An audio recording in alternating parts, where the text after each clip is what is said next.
Bucci, Maine. Welcome to What's the that? Potter Buchanan show. What's that? You know nothing, brother. Just thriving out here.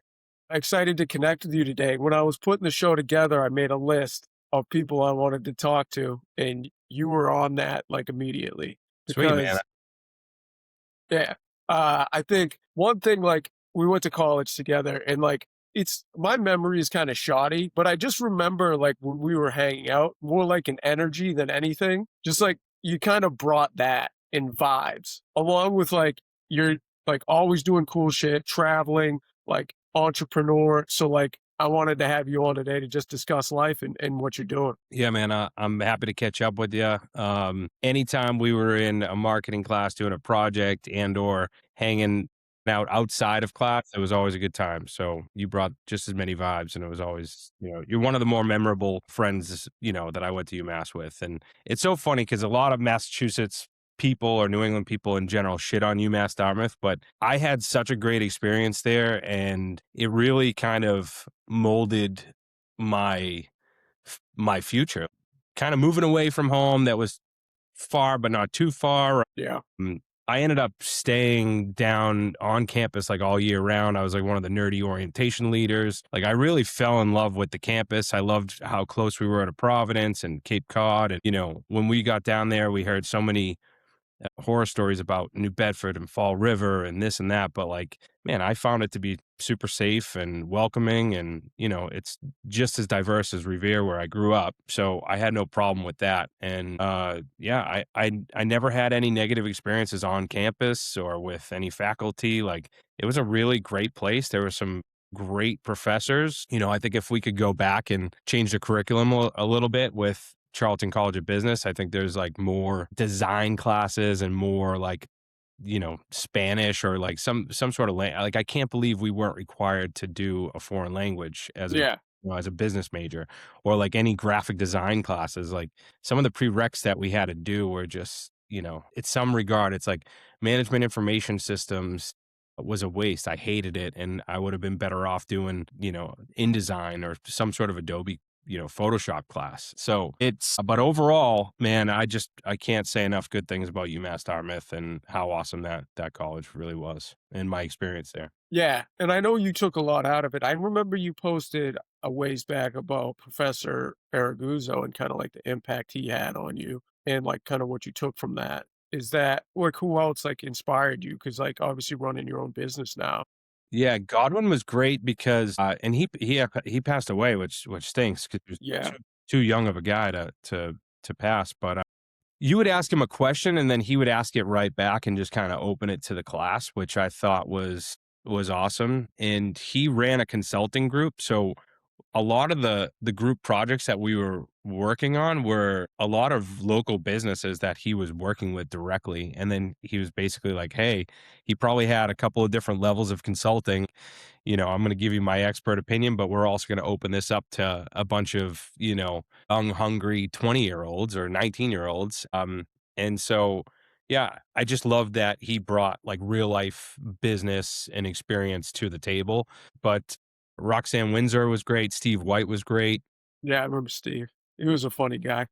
Steve White's the man. But Romaine Grace, I don't know if you know him, but he was one of my aces. He was like my advisor at the College Now program. Like I didn't have good enough grades to get into even UMass Dartmouth. Like UMass Dartmouth was kind of like a reach school for me, honestly. I mean, my mother passed when I was in my junior year of high school, which was like the most important year academically to really show colleges what you got. And yeah, I mean, I had a tough time, but I had some great resources around me. But high school as a whole and like doing really well in school wasn't my top priority at that point. And Yeah. so yeah, I ended up going through the College Now program, and Romaine was a great resource. He's still a friend of mine to this day, and yeah, he's a New Bedford guy. Went to BC. Really, really good people. There were so many good staff at UMass Dartmouth, and I just again, it was a great place. Well, hats it to you having that happen to you like at a young age and just even having the wherewithal to still like look for schools, go and get in. If like my essentially like if didn't have her, I would just be in my basement still like right now. I'm pretty sure she did, most of my applications when I, like, was, like, not wanting to do them, so, like, "Hey, man, you did it and you got in," and I think you got the most out of it.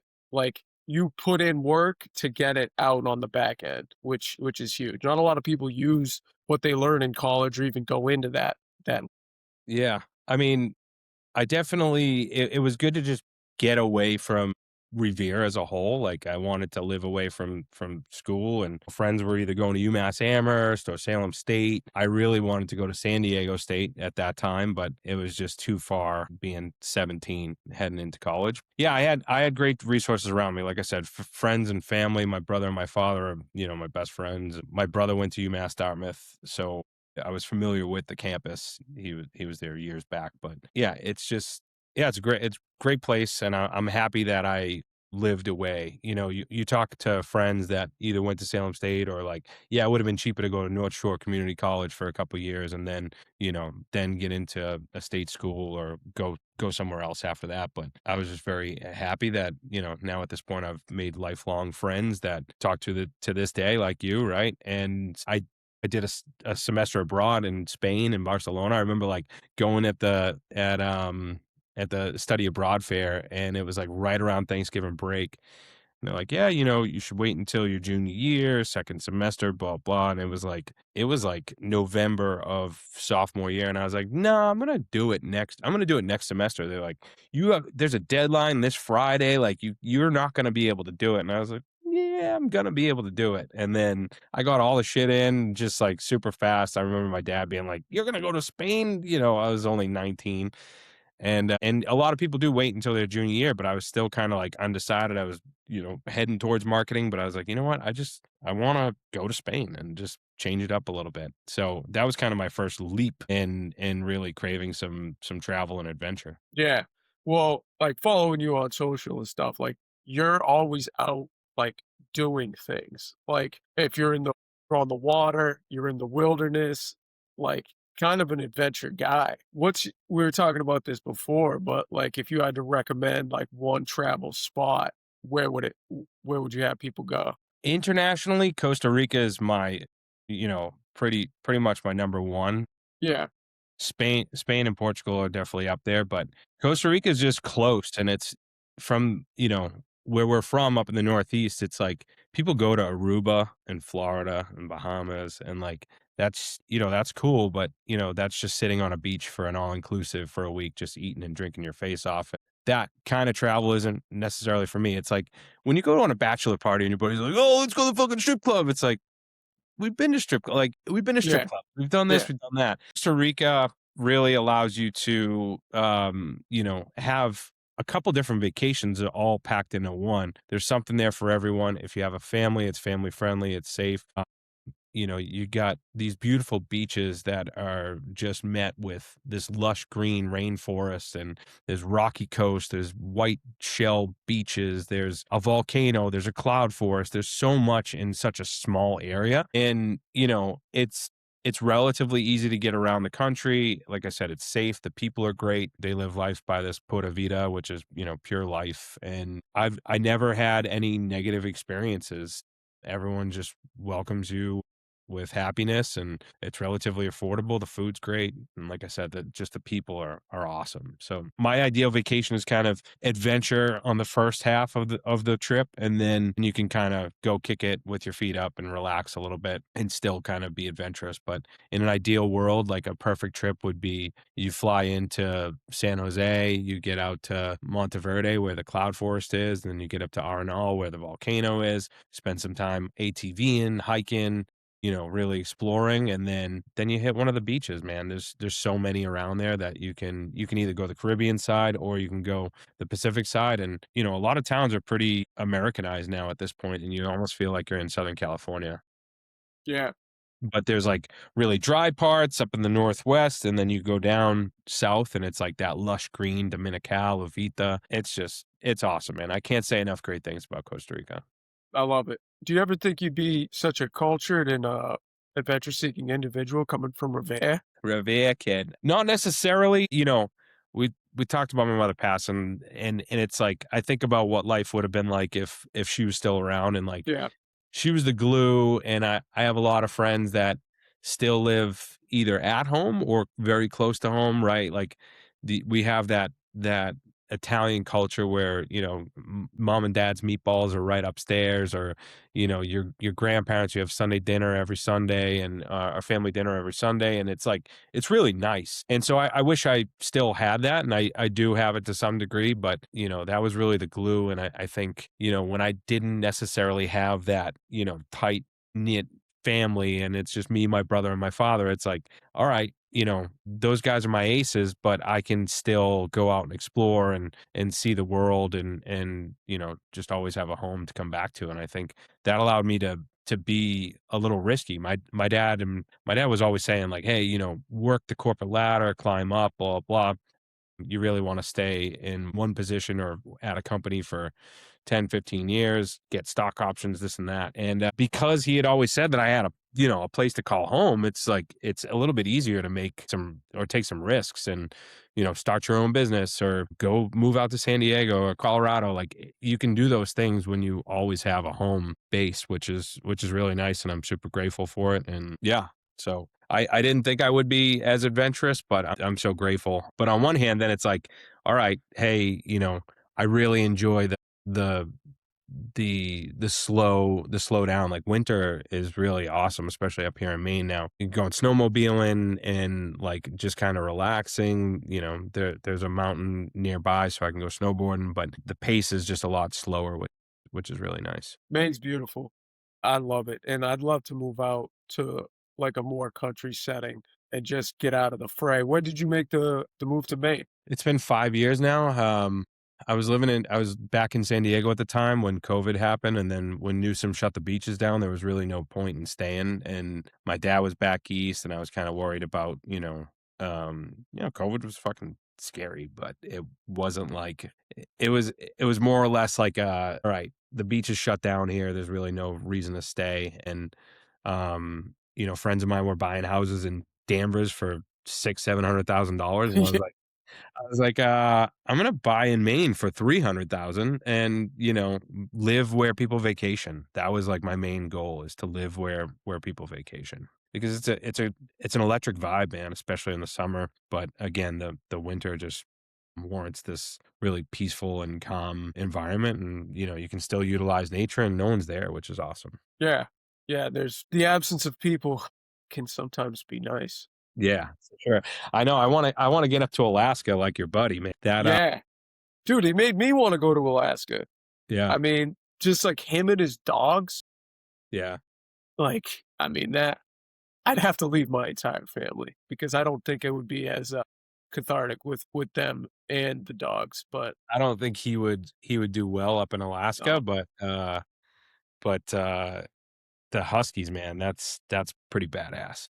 no, definitely. That you don't think what's the good boy's name? Diego, You don't think Diego can mush? No, he doesn't look like a musher. he likes the lake. He's a big swimmer, but when it comes to the snow, like, he likes, I'd say 25, 20 is really his lowest temperature that he really thrives in, and then other than that, like, he'll get ice and the salt and the sand in between his paws, and he hates it, so Yeah, like, he's an animal in the snow, but it's sometimes when I let him out or when I open the door in the morning to just let him go take a pee, he kinda looks at me, he's like, "Dude, I don't wanna go out there." It was like -11 to start the day last week, and damn, it's tough. You wait until 1 to 3 o'clock to warm up to 21, 22 degrees, whereas I don't know what the temperature is in Alaska where your buddy's at, but just the darkness as a whole, like, I really think, if you're not cool with being by yourself and, like, living in the silence, then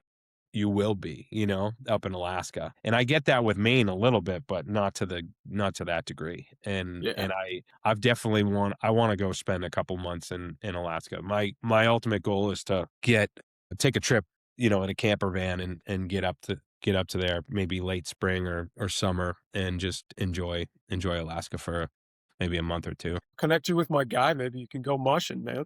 Dude, I would. That's like dude, that's what life is about, is like a new experience that you'd say, "Well, what the hell?" Like, yeah, I could have booked an all-inclusive in Aruba and just kicked it by the beach and drank my face off, but I've done that before, like, why not go mushing in Alaska, you know? Yeah. So, Yeah. I do like doing nothing by the beach, but it's nice. It yeah. is, but I like, after a day or 2 at the beach, I'm like, "Okay, like, what are we doing here?" You know? Yeah. For sure. It's tough for me to relax at times. All right. So I wanted to get into the like the kind of the business and what's like I think like allowed you this freedom and be able to like be your own guy, move where you want to move. So I remember when you first graduated, I saw you were selling beer, and I'm like, that's a good avenue. So I think he's qualified to do that. And then like a couple stops here and there, like more corporate, but ultimately decided to start your own business. It was it with a friend who you ended up like starting it with, or how did that work? So, one of the first job that I had in San Diego, I moved out there. I was selling payroll in, like, Roxbury and Dorchester, which was, like, it was wild. Mattapan, like, people don't want payroll there, and they'll tell you like, "Nope, we don't want payroll." Southie was my territory, and that's where the majority of my business was, but luckily, I had a lot of connections in Revere too, so I worked the referrals.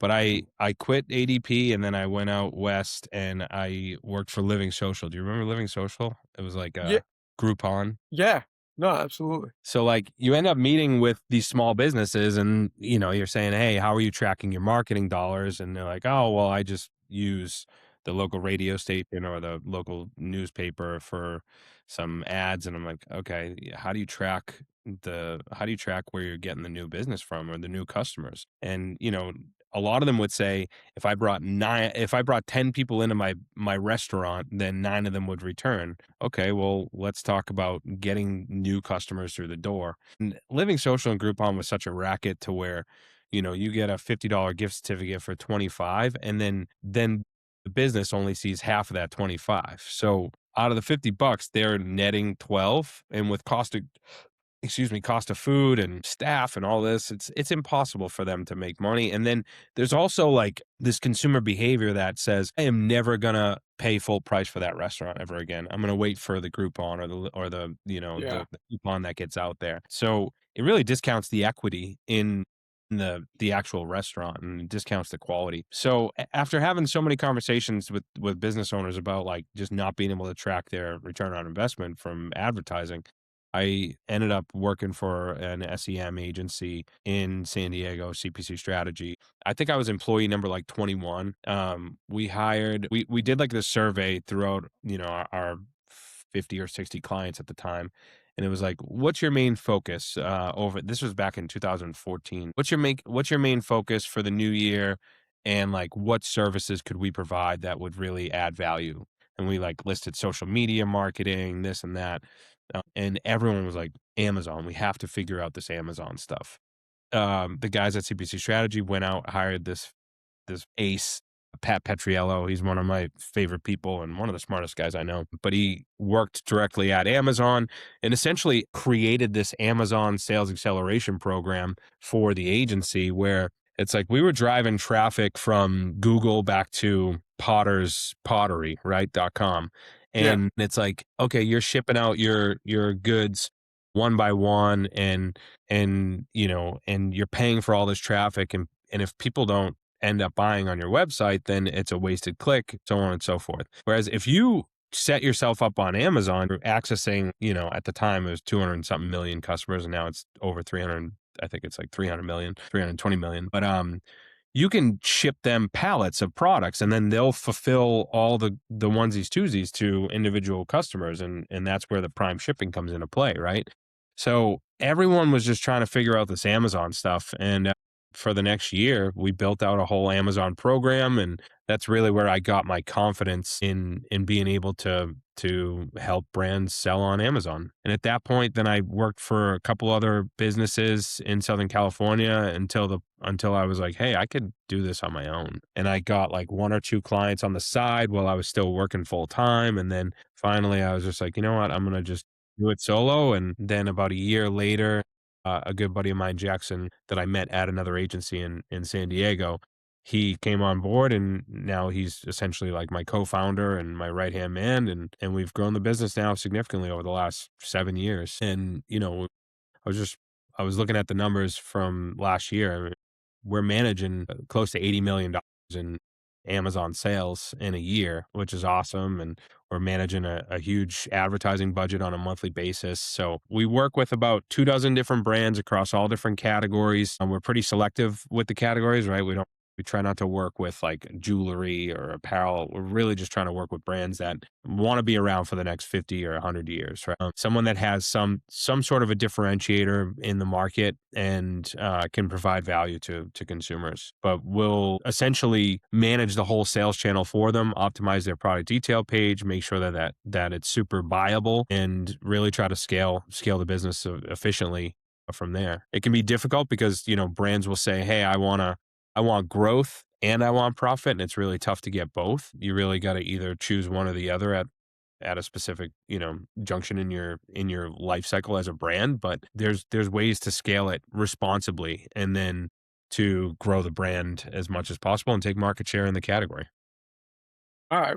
So was it you started with a couple clients you had, and then it's referrals how you grew the business essentially? Yeah, a lot of referrals. Like we don't spend much on we don't spend anything right now on outbound marketing, and which is something that I really need to do a better job of is start the outbound, and like create a marketing funnel for the business. But like 99% of our business right now is referrals. Clients will refer us to other brand owners, and then we'll end up working with them. But I gotta start a podcast. I gotta do something that really puts value out there and interesting topics out there for brands so then they can, come find us. Brother, this will be on LinkedIn. You're Oh, yeah. getting advertising right now. Sweet. I got 133 Instagram followers, no big deal. So they're gonna be hungry. In How'd you come up with year stay in hungry?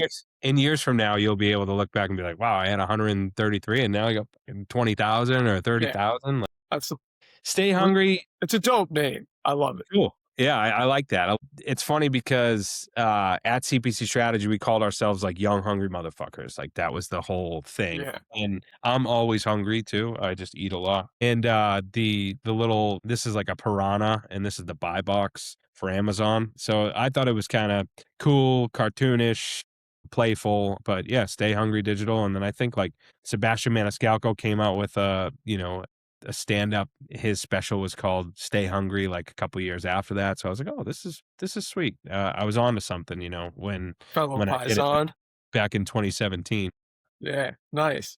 Sebastian helped you out. Did you ask for royalties on that? I should have, I didn't trademark. I didn't know anything about trademarks then, and I should have done some sort of trademark. I don't know if it was taken back then, but it's But definitely taken now. I Yeah. gotta get on that too. For you, the brands that you work with, you mentioned you all want to be selective. Is there a niche there, or is it a certain size? Like, how do you measure who you want to work with? It's crazy to say this, but it comes down to the personality first. Like, we have a no asshole policy that if I wouldn't wanna work with someone directly, then I'm not gonna have my team work with them, and it really comes down to, like, the opportunity. So, it might be a boring or a niche category, but if I think it has legs after doing some research, then it's, and it's a client that I think will take our ideas and run with them and really listen to it, and they have a budget, then no, we're gonna work with them. I really should niche down and say, "Hey, we're only working with, CPG brands that do 5 million plus," and that, at least kind of sets the tone of, the month, like a minimum monthly retainer and a monthly minimum advertising budget and so on and so forth. But, I think when I first started, I kind of was working with anyone and everyone that would give us a couple grand a month, but now Yeah, we have been a little bit more selective. It's gotta be, like, a brand that has their shit together, really, like, someone that has, a very specific vision and they're solving some sort of a need and or, like, has a unique differentiator amongst the products in the category. yeah, that makes sense. Have you seen? I ask this to anyone like in the tech business space. Like, what is AI doing with what you're doing today, and how is that like affecting your everyday business? So we've actually been using it now for a couple years. Yeah. There's an automated bidding system, so, like, what's the last thing you purchased on Amazon? I just got something. I think it was hair product and No, electrolytes. I got electrolytes 2 days ago. Now, were you brand specific? Did you know exactly which ones you wanted, or did you just look for like hydration sticks or electrolytes? In this case, I did because I was going with, I was trying to do a 72-hour fast. I quit after 24. We're gonna get back at it. But, I went with Element Tea because I was looking for something everything you see has natural flavors in it, literally everything you fucking buy, and, like, the point of the fast was to remove all that shit, so Right. this one didn't have it, but so, yeah, I did know more specifically, but I did do some searching as well. Okay. So, yeah, that's what it comes down to is like I forget what you had even asked originally, but I'm gonna just look on Amazon right now for no natural flavors hydration. You could barely I mean, there's not a lot. Yeah, well, like even Jocko and like Jocko, is this healthy guy, I know Jocko. Yeah. but then when you actually look at the ingredients in his shit, like in his protein, it's got soybean oil, and I'm like, all right, Yeah.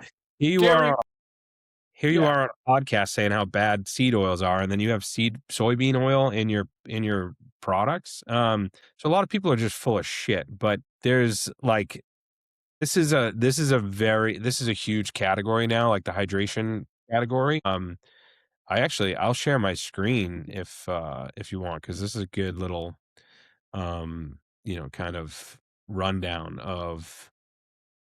um of examples. So like no natural flavors, hydration,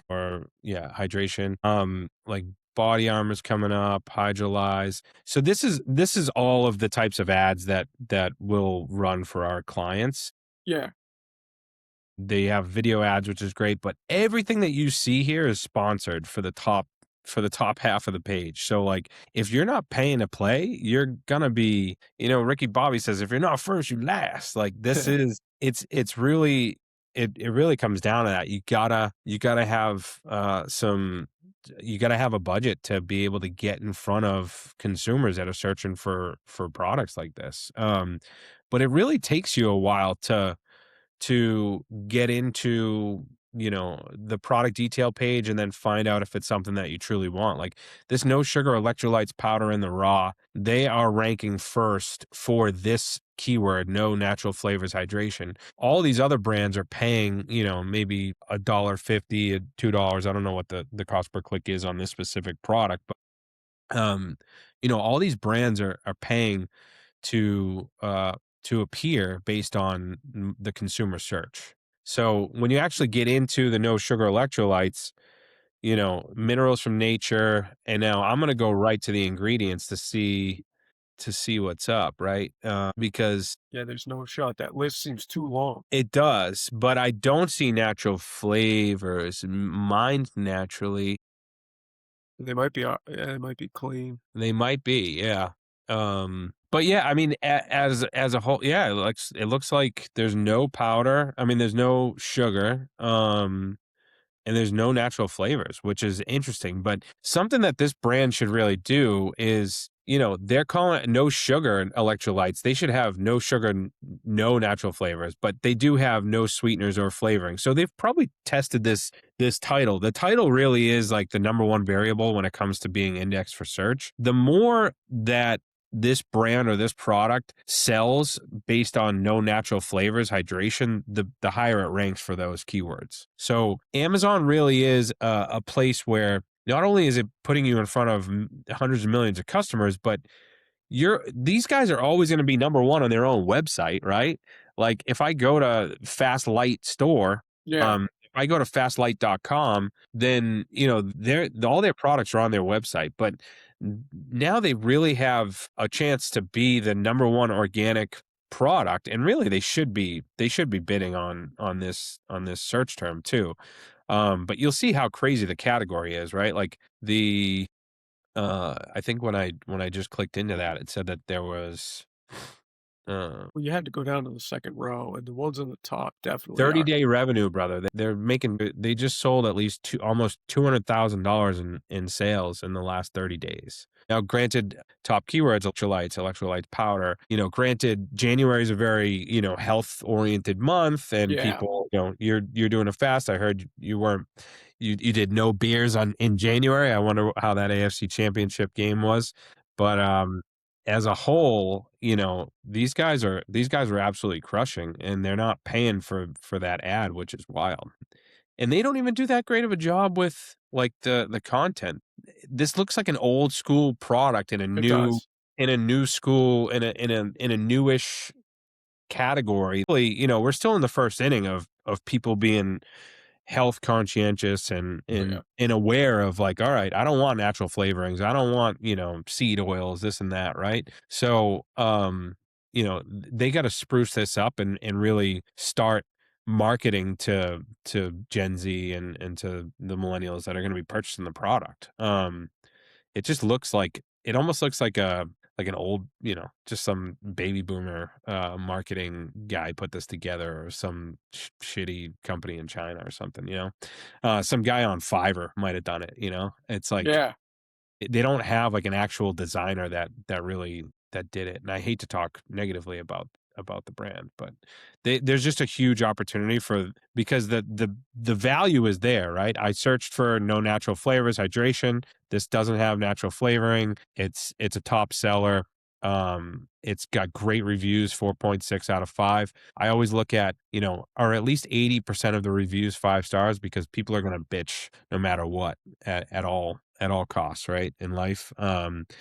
But anytime you see a product on Amazon, you want to make sure that the product has 5 stars. So success on Amazon really comes down to a quality product. You can't put lipstick on a pig. And that's really that's the other number one variable that we work with brands on. It's like, I'll talk to anyone and learn about their product, but if it just reviews very poorly, then the conversion rate's going to be terrible. It's going to be tough to put to put an advertising budget behind it, because of how difficult it is to actually sell. I mean, if this was a 3.8 or a 3.9 or a 4.2, you're going to look at a balance between, okay, how much am I spending and what are the reviews? I don't know if the reviews were a huge, determining factor in your purchasing decision, but it sounds like you were just going strictly for the no natural flavors, but it's usually the ingredient or a price or the quality. So you're not going to sacrifice, one for the other, unless the ingredient is there that you really want, or the lack of ingredients are there, right? So yeah, it's so interesting, because I think COVID in general expedited the future when it comes to grocery delivery, and Yeah. really just made e-com and Amazon explode even more. But as a whole, we're consuming, and it's like, you got to put your best foot forward as a brand. If you have a quality product out there, you got to make sure that people can find you, and Amazon's the best way to do that. Yeah, I mean, if you're not thriving there, your business probably isn't doing well. And I can see some of the things you were saying, like that ad, even the packaging was very like loud and noisy. And like they had key words or elements that should have been highlighted, but it was kind of like I probably saw that on there when I was doing my search. It just the loudness of it and the way it looked probably turned me off. When Element T, like, I mean, that's a bigger brand. Element, I don't know if it's Element, like, but like they really have that part down, right? Like it looks clean, you can tell what it is. So, like, yeah, I mean, I think that's when you're selling something, you want people to be able to, especially like when you're scrolling, and the way we scroll now is so rapid and so violent. You really need to like have that pinned down. For sure. Is this the one that you ended up buying? Yeah. I mean, Yeah. look at that in Yeah. comparison. It's way cleaner. I know exactly what I'm gonna get. The branding is on point. I can see right there sodium, potassium, magnesium, electrolyte. It's calling to me, whereas the other one is just so busy, and it just looks so old. It looks like something that my grandmother would be searching for, psyllium husk fiber or Yeah. it's like, that's not. I want something cool and something that's gonna make me, look and feel healthy. And, yeah, there's a video is huge too. I mean, video as a whole, I guess to go back to your question, now I remember it, you had asked about AI.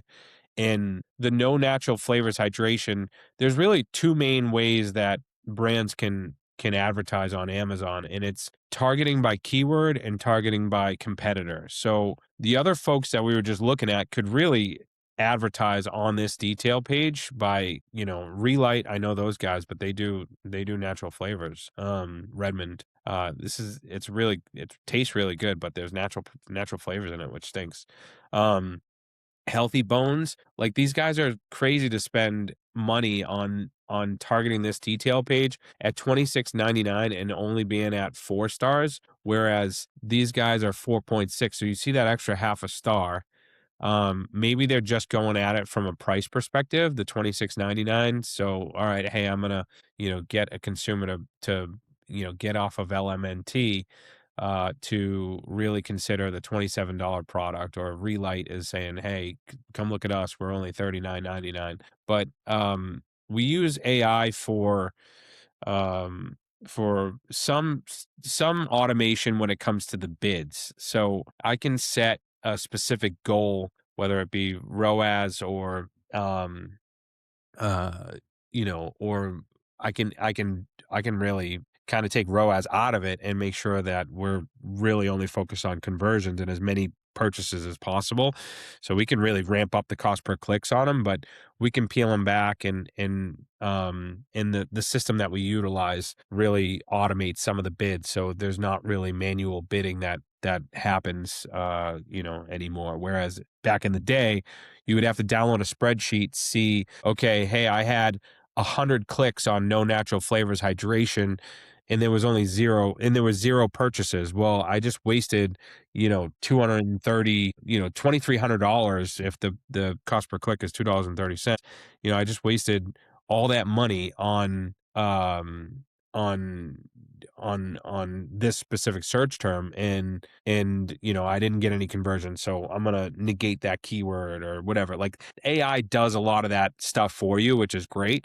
I think where it really impacts the business as a whole is, um now you're looking at like nano bananas, or like the kind of graphic design aspects of Amazon, and like the automation. Like, I can go into ChatGPT and have it do a fish at the Sphere 2026 Las Vegas logo, and it's going to make a cool logo for me Yeah. based on what I told it to, right? Like, and now Nano Banana and these other, and ChatGPT, like, you can put like a picture of your product in there and then make infographics. And I think that's going to take away from people that, spent time and money learning Adobe graphic design, or InDesign and Photoshop. And it's going to take away from some of that. It's going to take away from, copywriting and some of those other kind of creative positions. But at the end of the day, any Amazon operator or any e-commerce brand as a whole is going to need, you know, an actual operator, or a person to talk to, when it comes to, creating a 90-day roadmap, or a forecast for the next year for their brand on Amazon. But I mean, a lot of these platforms can kind of do it for you. I just uploaded, like, one of the prospects that we were working with, that we're trying to get on as a client. I just uploaded their 24-month history of sales on Amazon, and then I was working out kind of like a commission structure that would be good for us. And it basically broke down, hey, here are the best, out of the deals that you kind of proposed, here's what's most favorable for you. Here are real life examples. And it's unbelievable how you can put a set of data into it, and it'll analyze it for you, and Yeah. it'll break down category market share, which is great, because a lot of times I had to do that manually and say, okay, which brands own the category for hydration supplements? Okay, LMNT has 30% of the market share, and I'm doing that based on the estimated sales that I'm seeing, and I'm having to do that all manually. Whereas now I can upload a spreadsheet and be like, remove the duplicates, tell me who owns the market share, who has the best reviews, and what the average price point is, and it'll fucking spit it all out for me. So it saves a ton of time for me when it comes to trying to be educated when talking to a prospective brand, or just having conversations with the team as well. Yeah. And I think the key is gonna be you staying one step ahead of those tools until hopefully those tools don't remove us from the equation completely. Yeah, So I mean, other than there's I was talking about it with the team. I'm like, you always think as an entrepreneur too, or as a business owner, you're constantly in fear, like, okay, what if it all falls down, right? Like if the rug gets pulled out from under me, then what? If we lose one of our biggest clients, if one of our employees quits or this and that, right? So I always fear like the runway getting shorter, especially now with AI.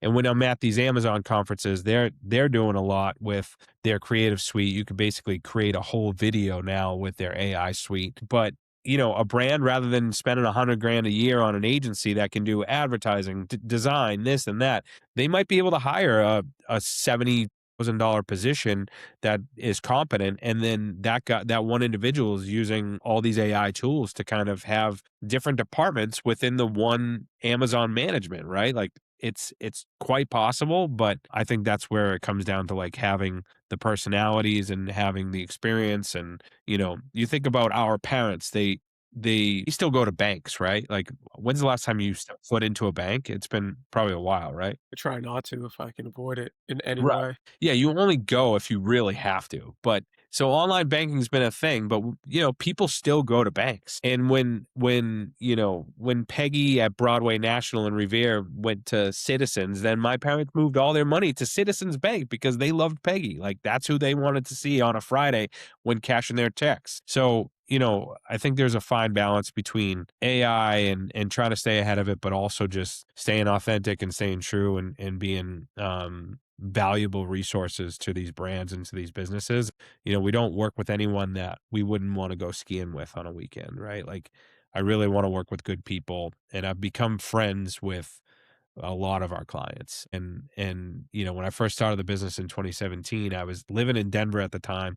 I was operating out of a WeWork, and I met this girl, Chrissy. She's got this really cool a brand called Levo. It's essentially a marijuana oil infuser and a butter infuser. So it kind of like sits on your countertop, and it's almost like a Keurig coffee machine, but it decarbs the pot for you. It infuses the oil. Like it kind of the whole process of making magic brownies back in the day was a big, long, drawn out thing. It always stunk up the place. This machine kind of does it all for you. But I met her in 2017. They're still a client of ours.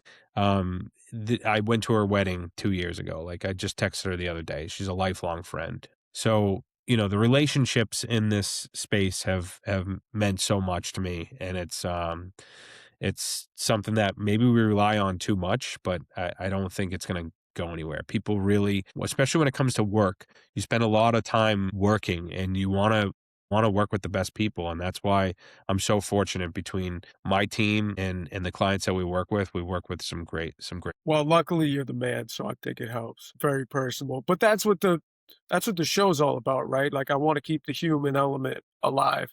Just people interacting, telling their stories. Like you told a lot of awesome stories on the show and like kind of get a sense for who you are and like just keeping the human element alive for as long as we can, brother. That's it, man. I think I'm not like one of those guys that like, oh yeah, the robots are gonna take over and all that. I think at the end of the day, humans are wild, and your buddy was talking about how predictable animals are. Like if Yeah, an animal's hungry and it's a predator and you're prey, the predator is gonna eat the prey. And like that's predictable. That makes sense. But humans are just like a little bit of a wild card. But I don't think that we're that soft that we're gonna just let technology and everything take over to the point where we're useless.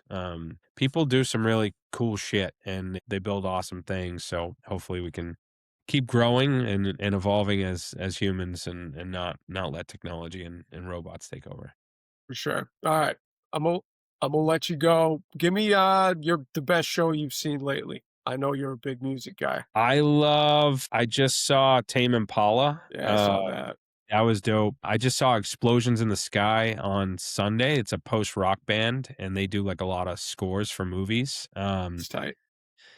Yeah, but Turnstile was awesome this past summer, and I'm gonna go see Fish at the Sphere in April. So, I'm all over the map when it comes to music, and I love music. I love all different kinds of music, but I'd say those are my top ones right there. Have What you about been you? to the Sphere? I haven't been yet. No, have you? No, I think I'd have, like, a seizure in there. I don't do well with, like, the big lights and whatnot. Like, even when they have those seizure warnings on shows, I'm kinda, like, twitching out. I don't really like it. I don't know, shows like Paul McCartney's always my favorite. I gotta see Paul again before he goes. But, like, I'm a big hip hop head, but going to hip hop, like, they're just not very good most of the time. Like, hip hop's more to be consumed, like, in your headphones with the beats, with the on the track. DMX was the best I've ever, like, the only one who could replicate, like, what he does was Darkman X. I mean, Yeah, unbelievable. yeah. Rest in peace.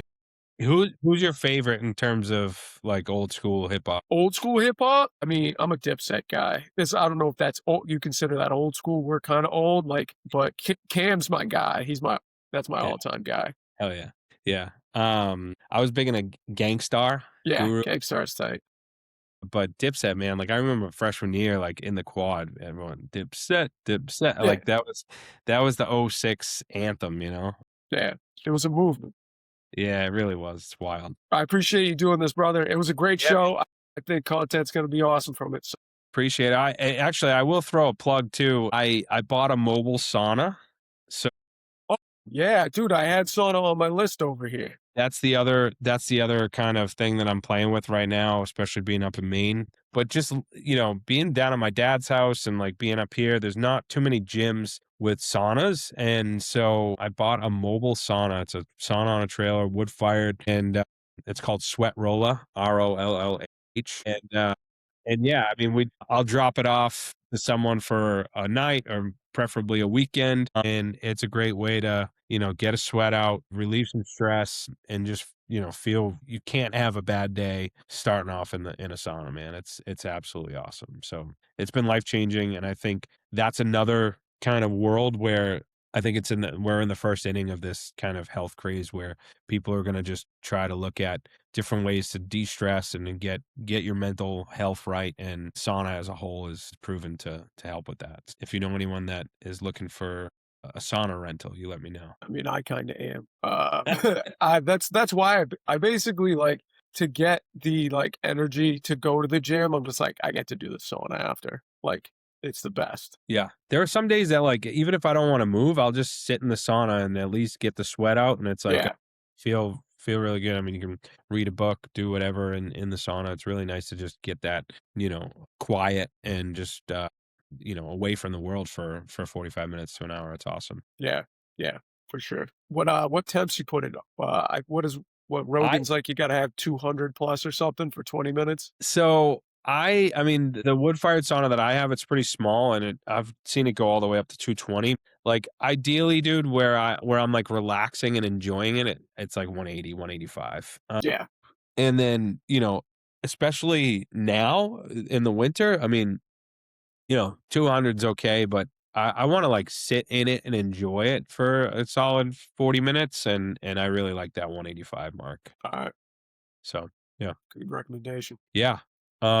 Thank you again. I really appreciate the time, and congrats on the second one coming as well. So we'll stay in Trace, touch brother. there. That's number 3.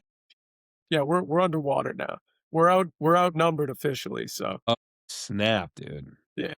Numero trace. And you're on the South Shore? Yeah, Whitman, Mass now. Cool. Hanson Whitman. Hanson Whitman. I had no idea Nice. what this place was till I met my wife. She's originally from the South Shore? She's a Norwalk girl. Okay. It's good. You can't have 2 North Shore people, like, imagine staying up in the North Shore and, like, just, your kids are like, Ma, Dad, take me to the North Shore Mall," and, like, just a whole family of North Shore people and, like, the in-laws North Shore, your family in North Yeah, Shore, it'd be too much. I'm not gonna lie, it sounds beautiful, brother. Sounds like a book. You traded in the roast beef for the South Shore pies? Yep, beef surprise. Man, it's nice, dude. The South Shore is beautiful, It but is. It is nice. My friends tell me otherwise, like, "Dude, what are you doing with your life?" But it's nice down here. It really is. do you go to the Cape more often now? Not what my wife's mom lives up there, so we'll go up there like once a summer, but like just Duxbury, like That's so that beach beautiful. is incredible. Yeah. Yeah, Yeah, it's a lot nicer than Lynn and Swampscott, you know? it is. That is. Revere. I always say Revere Beach, first public beach in America, but and it's nice, but, I mean, the beaches on the South Shore are awesome, so Yeah, it's good, man. It's wild when you talk to friends that, went to UMass Dartmouth that, they're it's all, like, all the South Shore's kids would just go to Cape Cod all the time, but for me, like, the vacations were Maine and New Hampshire. Anyone that's over the bridge on the yeah. North Shore, like, we would go north. We wouldn't fight the Boston traffic going south. It's wild. Vermont, I mean, I never probably, which is crazy living in Massachusetts, like would have never went to the Cape had it not been for my wife. Yeah. The Cape's awesome. How did and now I don't know if you're still going here recording, but, like, how did This is you live. learn so sweet. How did you get into it? I know that you kinda wanted to start it after, getting laid off and whatnot, but did you then just focus on video editing and audio editing? Like, how did you get into it? How'd you learn it all? Well, speaking AI, like I literally was just like, well, I need to find a platform to do this. Looked up like what's the easiest intro platform. That's why I use this thing Riverside. Basically, it can cut it up for me, cuts all the pauses, adds captions, spits clips to me that like something interesting you said, it'll give me a postable clip, it'll give me a thumbnail. Like, I don't know. Outside of this, I don't know like if I would have got it up that quickly. But like the first thing I tried worked really well. uh, I just built a website through Wix, about to launch that. Oh, yeah, Hell yeah, man. That's awesome. yeah, excited. Cool. You having fun with it. Yeah, man. I mean, it's like something like I always ideally like before going to school, marketing, sales. Like I like sales, I like tech sales, but like I should have chose a creative lane earlier than I did. I mean, 37, third kid on the way. But hey, you gotta innovate. You can never stop.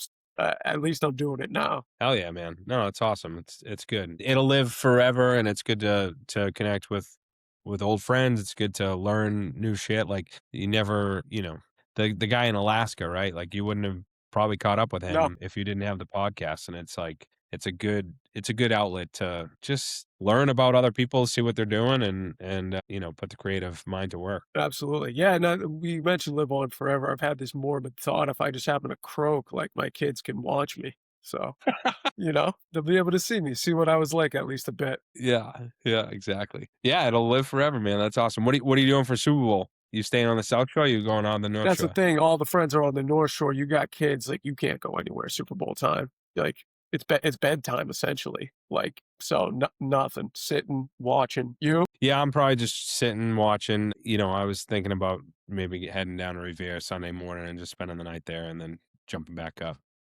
That's a play. You got to watch it. You got to watch it with Yeah, some. watch it with some friends. Yeah, Like, with some goons. Yeah, yeah, you can't. I was like, God, I love being home, and it's so nice watching football from my own couch. But at the end of the day, you got to be around some friends, feel the energy. yeah. So, Get rowdy. Yeah, I remember the what Falcons it, what's Super what's your Bowl. prediction? But I don't know. I mean, Seattle's good. I think the spread's high. It was something like 9 of the last 10 dogs have covered or won or something like that. I don't know. I got 30. I put a future on the Pats. I don't even know what week it was. Week 4, 30 for a grand. So just hoping they win. There's no real way to hedge with Oh, Seattle being, it's for 1,000. yeah, for a G. There's no real way to hedge out of it with Seattle being like a 4-point favorite. Not that I want to hedge and do that. Kind of want to let it ride. Ideally, the Pats get up 14. I toss a couple bucks on Seattle, break even, but I don't know. It's going to be a tough game. My key to the game, and I've been saying this every time, we come out and we just run into the line for 2 yards. Yeah. Just spread it out and let Drake do it. Lose or win with Drake. And I know Vrabel he loves to control the game, and that's probably the right approach. But I think it takes Drake so long to get comfortable because it's just like so like mechanical. Like just let him throw it. If he throws a pick on his first thing, then he throws a pick on his first throw. But like let him spread it, let him throw it. I think he Get could do it. comfortable. Get Yeah. comfortable quick. Yeah. I don't know. What do you got? You got predictions? You got a prop bet you like? No, I honestly, my brother's big into like, oh, I think there's gonna be a defensive touchdown. Like, I've been looking at that, but yeah, with yours with the $30 to win 1,000. Maybe if they get up on, they get up to 10 by 10 points, then you can cash out, $600. At a $30 bet, you just let it ride and have fun Well, with it's a it, you know? ride. It's a let it ride. I got stung on the this was lower stakes. I had 25 to win 400 on Rams Pats, which I was like, that's another one. Like you can't really hedge a $25 bet, Right. but Yeah.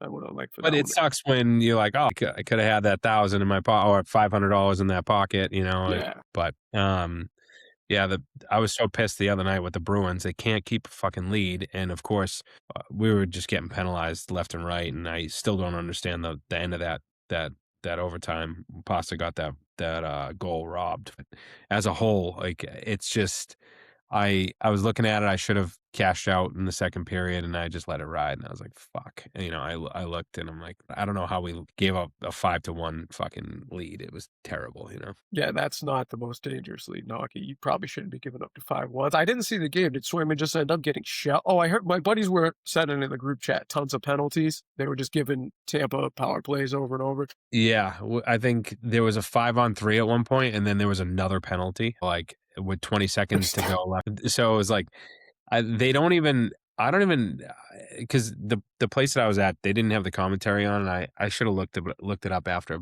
Um, I was like, "Okay, they're gonna add a man, so it'll be 6-on-3, right?" But I think they just play it out, and then they keep it going. You can't have less than 3 men on the ice. Not. But yeah, Swayman got popped by Vasilevsky. Well, that's awesome. They met at center ice, which was cool. They fucking threw down, which was badass. But yeah, it's just I mean, I love hockey, man. I It's know so you're much a hockey guy. it's so much fun, dude. Yeah, yeah, So for sure. yeah, we got a lot to look forward to between the Pats and the Bruins here. So I'm not much of a basketball guy, but you know, I'm looking forward to Sunday and then hopefully the Bruins can make a good playoff push. So Yeah, no, they've been good this either year. way, both teams I think are exceeding all expectations, right? That everyone's saying that the Pats are playing with house money, and which is really cool. But I mean, dude, it's any given Sunday, anyone can win. Doesn't matter what the spread is. We just hope for a good game and hopefully a win. It's just so wild how blessed we are that we get another Super Bowl. Like it's mind boggling. I remember a buddy of mine came out to San Diego and visited me, and we were with a buddy that was from Indy, and it was before the last Seattle Super Bowl, and he had said to my friend, he was like, "So if y'all win the Super Bowl, like you're gonna go to the parade and all that?" And my buddy was like, "Dude, no, it's like the same thing every year." Yeah, no, And like he was being genuine about it. He didn't even realize how pompous and fucking much of a dick he sounded like. But yeah, yeah, he's like, "Oh man, it's the same thing. The Bruins, the Celtics, like it's the same thing every year. I'm staying home and staying warm." And my buddy was just like, "What? Like, that's dude, what. if the Colts win a Super Bowl, I'm flying home to be at the parade." Like, Yeah, we take it for granted, and we always have. And I don't think anyone ever thought that the Pats would be back in the Super Bowl this time, this quickly. You know? no, no, it's unbelievable to turn around. Yeah, Vrabel, I think, he's the I don't man. know, the way that all worked out, I just trust Vrabel. I see him in his stance, I see him staring, like, I just trust him, man. It's Yeah. awesome having him on the sidelines. It really is. You could see how into it he is, and he's Yeah, like a good guy. I saw something where he called on the female reporter in Tennessee all the time, and then they were like, "Why do you do that?" And he was like, "Oh, because I want her to get her questions out first. Like this is a you know a very crazy cutthroat industry that they're in, and a female reporter, she has the you know she has the courage to be in this league and being a reporter. Like I want to call on her and let her get her questions out first. And I think he's the man. He's just a fucking good guy. yeah, he's solid. Yeah. So Alright, stay hungry digital, what Sweat Roller, sweat roller, yeah, and Bucci, Maine too. If you need Bucci, a Maine, Airbnb. We didn't even cover that. Alright, alright, maybe we'll get out there. I need dude, come up anytime. Place is family friendly. It's yeah, we'll do, man. Talk to you. Peace.